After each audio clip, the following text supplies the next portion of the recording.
Yet here we are. Here is the very last episode, the finale, the last summary for this series on Summon to Another World for a second time. Now, to go into this specific episode, there was an okay fight scene. It was going on. Toma was attacking some of our main character's girls. So, of course, our main character, Setsu, had to come on and be like, nah, you're not going to do anything like that. I hate the fact that while watching this, I kind of knew everything that was about to happen. I was like, oh, the main villain gets set back, so he's going to attack the girls. So the hero has to take the hit that he normally would be dodging or normally be deflecting, and gotta make sure the characters, girls, or whomever, don't take the hit. Oh, that weakens him. And oh, we need to attack his sword, which I will say Toma's weapon, for it to be a sword and for him to be a magic user, as in a dark magic user with curses and stuff, I don't know what I expected. I expected his weapon to be a staff, curses, all that. This dude kept wielding all kinds of ray guns. He kept shifting his sword. It's okay, sword first, and then all right, we're gonna change it up, and the sword's gonna be a cannon. It's gonna shoot lasers, and then oh, we gotta change it to a Gatling gun so it can shoot more lasers. Oh, and then we're gonna spiral sniper rail gun.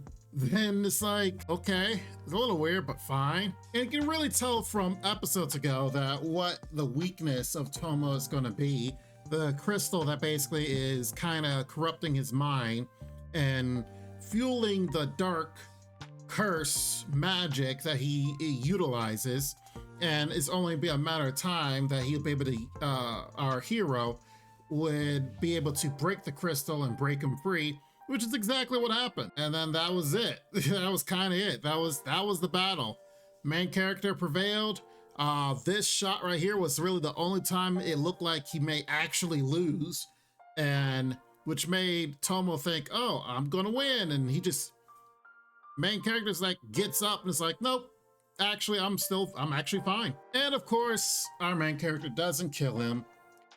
Seeing how they both came from a world together, he doesn't kill him, and by instead getting rid of the curse magic that was affecting his mind, Toma was able to see that, oh, he really did look out for me. He did try to save me.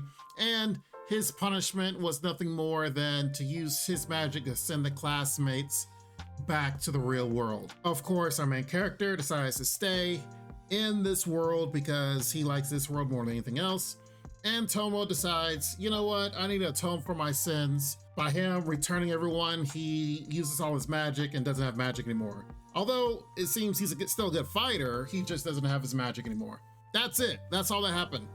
Now to summarize or talk about the series as a whole. Overall, the series, I wish it was more edgy. Now, from my understanding, the manga of this is actually a little edgier than actually the anime here.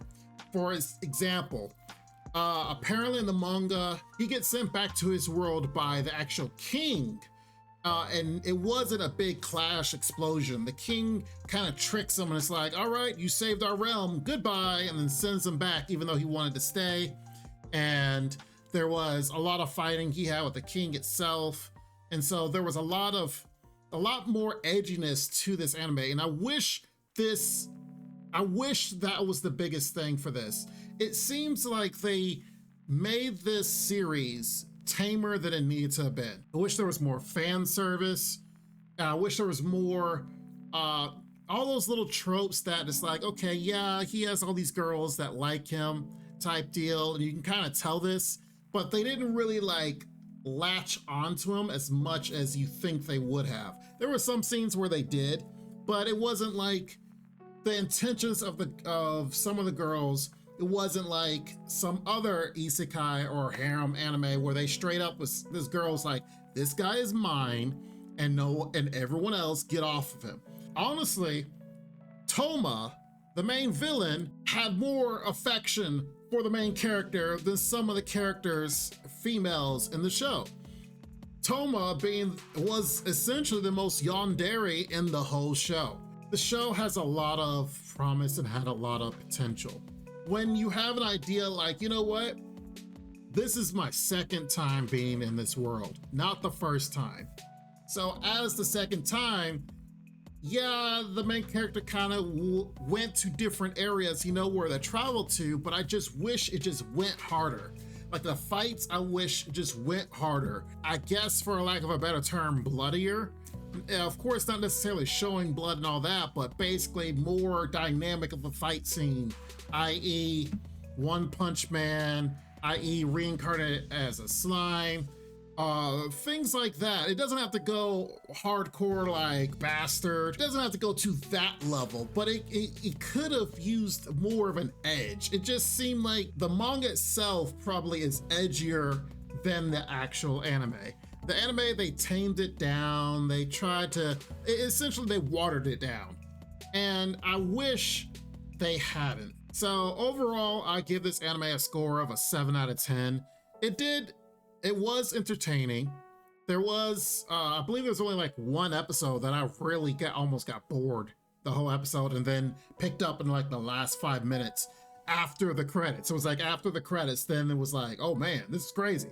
But aside from that, it needed more. And I will say that I enjoyed the ride. I enjoyed watching it. Honestly, the classmates that were summoned here with him, of course, it was his second time, but the classmates, it was their first time.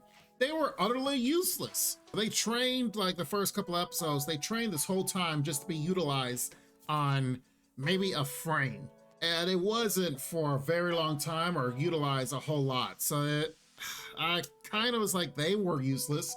This girl, they dedicated almost a whole episode to her, for her to realize, like, okay, how am I going to help Setsu? How am I going to help the guy she, you know, really likes, you know, battle better?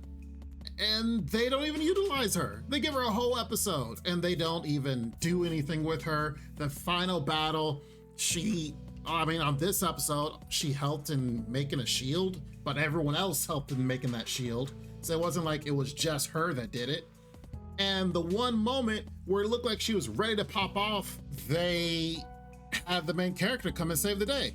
So it was like the moments that they were able to utilize her and where they're going to utilize her, they didn't even do it.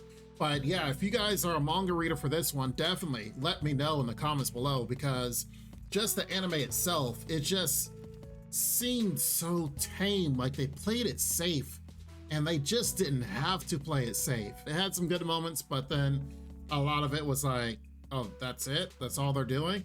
Okay, all right. But if you guys did check out this anime, let me know what you guys thought. If you were the manga reader for it, definitely please let me know. But regardless, you guys take care of yourselves. Be safe. Make sure you like the video. Make sure you guys are subscribed for more anime analysis as we cover more and even movies and other things on the channel. Be safe, take care, have a good one, and Lord willing, see you next time. Bye-bye for now. Make sure to check out the extra content on our Patreon page, and thanks to our current patrons. This ain't what you want, bitch, I'm a fucking phenomenon.